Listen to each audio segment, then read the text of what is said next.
എല്ലാ സുഹൃത്തുക്കൾക്കും ഏറ്റവും പുതിയൊരു വീഡിയോയിലേക്ക് സ്വാഗതം. നമ്മൾ ചാറ്റ് GPT അതുപോലെ ബ്ലൂഹോസ്റ്റും ഉപയോഗിച്ച് എങ്ങനെയാണ് ഒരു വെബ്സൈറ്റ് ക്രിയേറ്റ് ചെയ്യുന്നത് എന്നുള്ളൊരു സീരീസാണ് ഇപ്പോൾ നടന്നുകൊണ്ടിരിക്കുന്നത്. അപ്പോൾ നിങ്ങൾ ആദ്യമായിട്ടാണ് നമ്മുടെ യൂട്യൂബ് ചാനൽ കാണുന്നതെന്നുണ്ടെങ്കിൽ ഡിജിറ്റൽ മാർക്കറ്റിംഗ് റിലേറ്റഡ് ആയിട്ടുള്ള ഒരുപാട് ഇൻഫർമേഷൻസ് നമ്മുടെ യൂട്യൂബ് ചാനലിൽ നമ്മൾ പബ്ലിഷ് ചെയ്തിട്ടുണ്ട്. നിങ്ങൾക്ക് സ്വന്തമായിട്ട് വെബ്സൈറ്റ് ക്രിയേറ്റ് ചെയ്ത് ഈ ഒരു ക്ലാസ്സസ് അല്ലെങ്കിൽ ഈ ഒരു സീരീസിനൊപ്പം പോകണമെന്നുണ്ടെങ്കിൽ ഡിസ്ക്രിപ്ഷനിൽ ഞാൻ അതിൻ്റെ ലിങ്ക് കൊടുത്തിട്ടുണ്ട്. അതുവഴി നിങ്ങൾക്ക് പോകാവുന്നതാണ്. അതിൻ്റെ റെസിപ്റ്റ് ഞാൻ ഈ കാണിക്കുന്ന ഇമെയിലിലേക്ക് തന്നെ നിങ്ങൾ ഫോർവേഡ് ചെയ്യുക. എന്തെങ്കിലും രീതിയിൽ എനിക്ക് നിങ്ങളെ ഹെൽപ്പ് ചെയ്യണമെന്നുണ്ടെങ്കിൽ അത് സഹായമാവും. അപ്പോൾ നമുക്ക് നമ്മുടെ ഇന്നത്തെ സെഷനിലേക്ക് പോകാം. ഈ ഒരു ക്ലാസ്സിൽ നമ്മൾ ഡിസ്കസ് ചെയ്യാൻ പോകുന്നത് നമ്മളുടെ വേർഡ്പ്രസ് വെബ്സൈറ്റിൻ്റെ കണ്ടന്റ് ഡെലിവറി നെറ്റ്വർക്കുകളെ പറ്റിയാണ്. നമ്മളുടെ വെബ്സൈറ്റിനെ ഫാസ്റ്റായിട്ട് ലോഡ് ചെയ്യാനും യൂസേഴ്സിന് നല്ലൊരു പെർഫോമൻസ് കൊടുക്കാനും സഹായിക്കുന്ന കണ്ടന്റ് ഡെലിവറി നെറ്റ്വർക്ക് അല്ലെങ്കിൽ CDN. എന്താണ് CDN എന്നുള്ളതിനെ പറ്റിയാണ് നമ്മൾ പഠിക്കുന്നത്. നമ്മളിതെല്ലാം പഠിക്കുന്നത് നമ്മളൊരു മണി മേക്കിംഗ് വെബ്സൈറ്റ് ക്രിയേറ്റ് ചെയ്യുമ്പോൾ ആ വെബ്സൈറ്റിൻ്റെ പെർഫോമൻസ് ഏറ്റവും നല്ല രീതിയിലാണെന്നുണ്ടെങ്കിൽ യൂസേഴ്സ് നമ്മളുടെ വെബ്സൈറ്റിലേക്ക് എളുപ്പമെത്തും. അതിൽ ഞാനിപ്പോൾ നിങ്ങൾക്ക് മുന്നിൽ കാണിക്കുന്ന ഒരു ആർട്ടിക്കിളുണ്ട്. ഇവിടെ നിങ്ങൾ നോക്കിയാൽ മനസ്സിലാവും കണ്ടന്റ് ഡെലിവറി നെറ്റ്വർക്ക് അല്ലെങ്കിൽ CDN. എങ്ങനെയാണ് CDN നമ്മളുടെ വെബ്സൈറ്റിനെ ഹെൽപ്പ് ചെയ്യുന്നത് എന്നുള്ളതാണ്. മെയിൻലി SEO പ്രോസസ്സിൽ നമ്മുടെ ഒരു വെബ്സൈറ്റിൻ്റെ സെർച്ച് പ്രോസസ്സിൽ നമ്മളുടെ വെബ്സൈറ്റിൽ ഒരുപാട് ടെക്നിക്കൽ ഇഷ്യൂസൊക്കെ ഉണ്ടാവാൻ ചാൻസസ് ഉണ്ട്.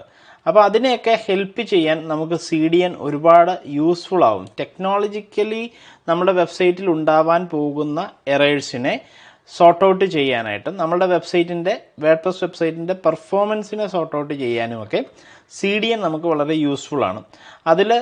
അത് കൂടാതെ തന്നെ നമ്മുടെ വെബ്സൈറ്റിനെ ലോഗിൻ പേജിനെ പ്രത്യേകം ഒന്ന് പ്രൊട്ടക്റ്റ് ചെയ്യുക എന്നുള്ളതാണ്. ഇതിനകത്തെല്ലാം പറയുന്നത് CDNs ലൈക്ക് ക്ലൗഡ്ഫ്ലെയർ എന്ന് പറയുന്ന ഒരു പ്ലാറ്റ്ഫോമിനെ പറ്റി പറയുന്നുണ്ട്. ക്ലൗഡ്ഫ്ലെയർ എന്ന് പറയുന്നത് ഈ കണ്ടന്റ് ഡെലിവറി നെറ്റ്വർക്കിൽ ഫോക്കസ് ചെയ്ത് നമ്മളുടെ വെബ്സൈറ്റിന് വേണ്ടുന്ന പ്രൊട്ടക്ഷൻസ് ഓഫർ ചെയ്യുന്ന ഒരു പ്ലാറ്റ്ഫോമാണ്.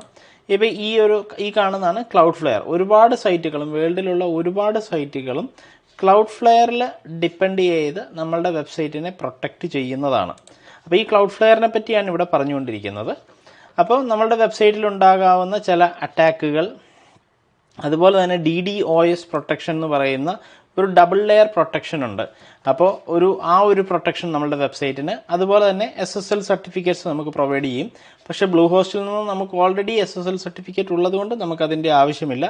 ഇല്ലാത്തവർക്ക് SSL സർട്ടിഫിക്കറ്റ് ഇവർ പ്രൊവൈഡ് ചെയ്യുന്നുണ്ട്. അതുപോലെ തന്നെ ചില ഫയർവാളിൽ ചില റൂൾസ് ഓട്ടോ കോൺഫിഗർ ചെയ്യുകയും അവർ ചെയ്യും. നമ്മളുടെ വെബ്സൈറ്റിലേക്ക് യൂസേഴ്സ് വരുന്നതിന് ചില റൂൾസൊക്കെ ഉണ്ട്. ആ റൂൾസൊക്കെ ഓട്ടോ കോൺഫിഗർ ചെയ്യുന്നത് കുറച്ചുകൂടെ ടെക്നിക്കലി ഉള്ള കാര്യമാണെങ്കിൽ പോലും അതിൻ്റെ ഫങ്ഷനാലിറ്റി എന്ന് പറയുന്നത് മറ്റൊന്നുമല്ല, നമ്മളുടെ വെബ്സൈറ്റിനെ സെക്യൂരിറ്റി ഇഷ്യൂസിൽ നിന്നും പ്രൊട്ടക്റ്റ് ചെയ്യുക, നമ്മളുടെ വെബ്സൈറ്റിൻ്റെ പെർഫോമൻസ് യൂസേഴ്സിന് കുറച്ചുകൂടെ നല്ല രീതിയിൽ കൊടുക്കുക എന്നുള്ളതാണ്. അപ്പോൾ ഇവിടെ വേർഡ്പ്രസിൻ്റെ നമ്മൾ ഹോസ്റ്റിംഗ് പർച്ചേസ് ചെയ്യുമ്പോൾ, നമ്മൾ ഏതൊരു ഹോസ്റ്റിംഗ് പ്ലാൻ പർച്ചേസ് ചെയ്യുമ്പോഴും നമുക്ക് ഫ്രീ സ്പീഡ് ബൂസ്റ്റിംഗ് CDN എന്ന് പറയുന്ന ഒരു കാര്യം തരുന്നുണ്ട്. അത് ഒരു വർഷത്തേക്ക് 5000 രൂപ കോസ്റ്റ് വരുന്ന ഒരു പ്രോഡക്റ്റാണ്. അത് നമുക്ക് ഫ്രീ ആയിട്ട് അവർ പ്രൊവൈഡ് ചെയ്യുന്നുണ്ട്. ഇവിടെ തന്നെ എഴുതി വരുന്നുണ്ട്, നിങ്ങൾക്ക് വായിച്ചാൽ മനസ്സിലാകും. Speed boosting performance, boost your വെബ്സൈറ്റിൻ്റെ performance and reduce the load time. അതായത് നമ്മുടെ വെബ്സൈറ്റ് ലോഡ് ചെയ്ത് വരുന്നത് കുറച്ചുകൂടെ ഫാസ്റ്റ് ആക്കും. And an advanced content delivery network. എന്നാൽ ഇതിന് വേണ്ടി ബ്ലൂഹോസ്റ്റിനെ സഹായിക്കുന്നത് Cloudflare is built directly into your WordPress hosting plan. ഇവിടെ എഴുതിയിട്ടുണ്ട് ക്ലൗഡ്ഫ്ലെയർ ആണ് ഡയറക്ട്ലി നമ്മളുടെ ഹോസ്റ്റിംഗ് പ്ലാനിലേക്ക് ഇൻബിൽറ്റ് ചെയ്തിരിക്കുന്നത്. അതായത് നമ്മളിപ്പോൾ പറഞ്ഞ ഈ ക്ലൗഡ്ഫ്ലെയറിനെ പറ്റി സെർച്ച് എഞ്ചിൻ ജേർണലിൽ വന്നിരിക്കുന്ന ഒരു ആർട്ടിക്കിളിലും ക്ലൗഡ്ഫ്ലെയറിനെ പറ്റിയാണ് പറയുന്നത്. ആ ക്ലൗഡ്ഫ്ലെയർ നമ്മളുടെ ഈ ഒരു ഹോസ്റ്റിംഗ് പ്ലാനുമായിട്ട് ഇൻ്റഗ്രേറ്റ് ചെയ്ത് നമുക്കത് ഫ്രീ ആയിട്ട് അവർ പ്രൊവൈഡ് ചെയ്യുന്നുണ്ടെന്നുള്ളതാണ് ബ്ലൂഹോസ്റ്റിൽ. ഇനി ബ്ലൂഹോസ്റ്റിൻ്റെ ബാക്ക് എൻഡിൽ വന്നു കഴിഞ്ഞാൽ നിങ്ങൾക്ക് നമ്മളുടെ മൈ സൈറ്റ്സ് എന്ന് പറയുന്ന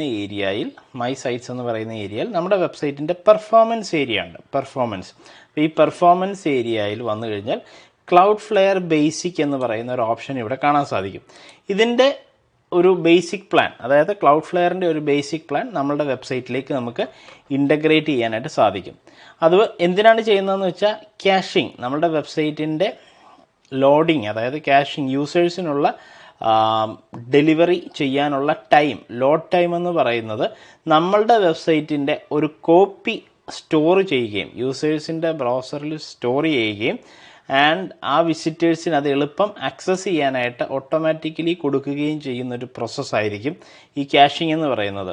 അപ്പോൾ ഇങ്ങനെ ക്യാഷിംഗ് ആണെന്നുണ്ടെങ്കിലുള്ള ഗുണം എന്താണെന്ന് വെച്ചാൽ നമ്മളുടെ വെബ്സൈറ്റ് എന്തെങ്കിലും കാരണവശാൽ ജസ്റ്റ് ഒന്ന് ഡൗൺ ആണെങ്കിൽ പോലും യൂസേഴ്സിന് അതിൻ്റെ ഒരു കോപ്പി ഓഫ് വേർഷനിലൂടെ ആ ഡീറ്റെയിൽ വായിക്കാനൊക്കെ സാധിക്കും. അപ്പോൾ ഇതിനെല്ലാം ഹെൽപ്പ് ചെയ്യുന്ന ഒരു ടൂളാണ് ക്ലൗഡ്ഫ്ലെയർ എന്ന് പറയുന്നത്.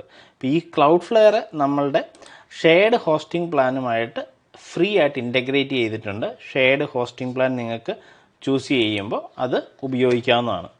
അതിൽ ക്ലൗഡ്ഫ്ലെയർ ബേസിക് എന്ന് പറയുന്ന ഓപ്ഷനിൽ ഗെറ്റ് ബേസിക് എന്നുള്ള ഓപ്ഷൻ ക്ലിക്ക് ചെയ്യുക. അതിനുശേഷം get 2x fast load time free ആയിട്ടാണ് നമുക്ക് പ്രൊവൈഡ് ചെയ്യുന്നത്. നമ്മളുടെ വെബ്സൈറ്റ് കുറച്ചുകൂടെ ഫാസ്റ്റായിട്ട് ലോഡ് ചെയ്യാൻ ഹെൽപ്പ് ചെയ്യും. Installation can take a few minutes, feel free to leave this page, keep working well. അപ്പോൾ നമുക്കിതൊന്ന് ഇൻസ്റ്റാൾ ചെയ്യാം. ഇൻസ്റ്റാൾ ക്ലൗഡ്ഫ്ലെയർ ബേസിക് എന്ന് പറയുന്ന ഓപ്ഷൻ ഞാൻ ജസ്റ്റ് ക്ലിക്ക് ചെയ്യുന്നു. ഇത് ക്ലിക്ക് ചെയ്ത് കഴിഞ്ഞ് കഴിഞ്ഞാൽ ഓട്ടോമാറ്റിക്കലി അതിൻ്റെ ഇൻസ്റ്റലേഷൻ പ്രോസസ്സ് അവിടെ നടന്നോളും. കുറച്ച് സമയം വെയിറ്റ് ചെയ്യണം, അതൊന്ന് സെറ്റപ്പ് ചെയ്ത് വരുവാൻ വേണ്ടിയെന്നാണ് ഇവിടെ കാണിച്ചിരിക്കുന്നത്. അപ്പോൾ ഇതിനകത്ത് എടുത്തു പറയേണ്ട കാര്യം, നമ്മൾ ക്രിയേറ്റ് ചെയ്യാൻ പോകുന്ന നമ്മളുടെ വേർഡ്പ്രസ് വെബ്സൈറ്റിൻ്റെ പെർഫോമൻസ് ഒപ്റ്റിമൈസേഷനാണ് നമ്മളിപ്പോൾ ചെയ്തുകൊണ്ടിരിക്കുന്നത്. നമ്മളുടെ വേർഡ്പ്രസ് വെബ്സൈറ്റിൻ്റെ പെർഫോമൻസ് ഒപ്റ്റിമൈസേഷൻ ഇത് വളരെ ഫാസ്റ്റായിട്ട് യൂസേഴ്സിന് ലോഡായി വരണം. അവർക്ക് ഇതിലെ കണ്ടൻറ്റുകളൊക്കെ ഫാസ്റ്റായിട്ട് ഡെലിവർ ആവണം. അവരുടെ ഡേറ്റ, സെക്യൂരിറ്റി ഡേറ്റാസ് ഒന്നും ഒരു രീതിയിലും തടസ്സപ്പെടാൻ പാടില്ല. ഇതിനൊക്കെ വേണ്ടിയുള്ള സെക്യൂരിറ്റി മെഷേഴ്സും പെർഫോമൻസ് മെഷേഴ്സുമാണ് നമ്മളിപ്പോൾ ചെയ്തുകൊണ്ടിരിക്കുന്നത്. ഹാർഡ്ലി ഞാനൊരു 5 മിനിറ്റ്സ് ആണ് ഇതിനു വേണ്ടി വെയിറ്റ് ചെയ്തത്. 5 മിനിറ്റ്സ് വെയിറ്റ് ചെയ്തപ്പോൾ ഇതിൻ്റെ ഒരു ഇൻസ്റ്റാളേഷൻ പ്രോസസ്സ് കഴിഞ്ഞു. അതിനുശേഷം ഇവിടെ വന്നു കഴിഞ്ഞാൽ ക്ലൗഡ്ഫ്ലെയർ ബേസിക്, അതായത് ക്ലൗഡ്ഫ്ലെയർ ബേസിക് ഇപ്പം നമ്മുടെ സൈറ്റിൽ ആക്റ്റീവായിട്ടുണ്ടെന്നും ഇൻസ്റ്റാൾഡ് ആവുകയും ചെയ്തിട്ടുണ്ട്. അപ്പോൾ പ്രത്യേകം ശ്രദ്ധിക്കുക, നിങ്ങളുടെ വെബ്സൈറ്റിൻ്റെ പെർഫോമൻസ് എന്ന് പറയുന്ന ടാബ്, അതായത് നമ്മളുടെ മൈ സൈറ്റ്സ് ബ്ലൂഹോസ്റ്റിൽ ലോഗിൻ ചെയ്തതിന് ശേഷം മൈ സൈറ്റ്സിൽ മാനേജിൽ ക്ലിക്ക് ചെയ്ത് വന്നു കഴിഞ്ഞാൽ പെർഫോമൻസ് എന്ന് പറയുന്നൊരു ടാബ് ഉണ്ടാവും. ഈ ടാബിൽ വന്നു കഴിഞ്ഞ് കഴിഞ്ഞാൽ നിങ്ങൾക്ക് ക്ലൗഡ്ഫ്ലെയർ ആക്ടിവേറ്റ് ചെയ്യാനായിട്ട് സാധിക്കും. ക്ലൗഡ്ഫ്ലെയറിൻ്റെ പ്രൈസിങ് പ്ലാൻ ഒക്കെ നിങ്ങൾക്ക് ചെക്ക് ചെയ്ത് നോക്കാവുന്നതാണ്. ക്ലൗഡ്ഫ്ലെയറിൻ്റെ different kind of pricing plans ഒക്കെ നിങ്ങൾക്ക് ക്ലൗഡ്ഫ്ലെയറിൻ്റെ സൈറ്റിൽ വന്ന് തന്നെ ചെക്ക് ചെയ്യാവുന്നതാണ്. അപ്പോൾ നമുക്ക് ബ്ലൂഹോസ്റ്റിൻ്റെ വെബ്സൈറ്റ് ക്രിയേറ്റ് ചെയ്യുമ്പോൾ, ബ്ലൂഹോസ്റ്റ് വഴി വെബ്സൈറ്റ് ക്രിയേറ്റ് ചെയ്യുമ്പോൾ ഇതെല്ലാം നമുക്ക് ഫ്രീ കിട്ടും എന്നുള്ളതാണ് എടുത്തു പറയുന്നൊരു കാര്യം. പെർഫോമൻസ് വലിയൊരു ഫാക്ടർ തന്നെയാണെന്ന് നിങ്ങൾക്ക് ഗൂഗിളിൽ സെർച്ച് ചെയ്താൽ ഇതുപോലെയുള്ള ഒരുപാട് ആർട്ടിക്കിൾസ് റീഡ് ചെയ്ത് നോക്കാനായിട്ട് സാധിക്കും. ആ ആർട്ടിക്കിൾസിലൂടെ നിങ്ങൾക്ക് മനസ്സിലാക്കാം എങ്ങനെയാണ് CDN, അതായത് കണ്ടന്റ് ഡെലിവറി നെറ്റ്വർക്ക് നമ്മളെ ഹെൽപ്പ് ചെയ്യുന്നതെന്നുള്ളത്. ഇനി നിങ്ങൾക്ക് കൂടുതലായിട്ട് ഡിജിറ്റൽ മാർക്കറ്റിങ്ങിനെ പറ്റിയൊക്കെ പഠിക്കണമെന്ന് ആഗ്രഹിക്കുന്നുണ്ടെങ്കിൽ നിങ്ങൾക്ക് ഡിജിമാർക്ക് അക്കാഡമിയെ കോൺടാക്ട് ചെയ്യാം. അക്കാഡമിയുടെ ഡീറ്റെയിൽസ് എല്ലാം ഞാൻ ഇവിടെ വീഡിയോയുടെ ഡിസ്ക്രിപ്ഷനിൽ കൊടുത്തിട്ടുണ്ട്, വീഡിയോയുടെ താഴെയും കാണിക്കുന്നുണ്ട്. അതുപോലെ തന്നെ നിങ്ങൾക്ക് വെബ്സൈറ്റ് ഇതുവരെയായിട്ടും ക്രിയേറ്റ് ചെയ്യാൻ സാധിച്ചിട്ടില്ല എങ്കിൽ, എപ്പോഴാണോ നിങ്ങൾ വെബ്സൈറ്റ് ക്രിയേറ്റ് ചെയ്യാനായിട്ട് ഉദ്ദേശിക്കുന്നത് അപ്പോൾ ഈ വീഡിയോയിൽ വരിക. ഡിസ്ക്രിപ്ഷനിൽ ഞാൻ അതിൻ്റെ ലിങ്ക് കൊടുത്തിട്ടുണ്ട്, അതുവഴി തന്നെ പോവുക. റെസിപ്റ്റ് ഞാൻ ഈ കാണിക്കുന്ന ഇമെയിലിൽ തന്നെ അയക്കാനായിട്ട് ശ്രദ്ധിക്കുക. നമുക്കിനി വീണ്ടും നെക്സ്റ്റ് ഒരു ക്ലാസ്സിൽ കാണാം. അടുത്ത ക്ലാസ്സിൽ നമ്മൾ ഡിസ്കസ് ചെയ്യാൻ പോകുന്ന വിഷയം വളരെ ഇമ്പോർട്ടൻ്റ് ആയിട്ടുള്ളൊരു വിഷയമാണ്. അതുകൊണ്ട് സ്റ്റേ ട്യൂൺ വിത്ത് വീഡിയോ. വീണ്ടും മറ്റൊരു ക്ലാസ്സിൽ കാണാം. ബൈ.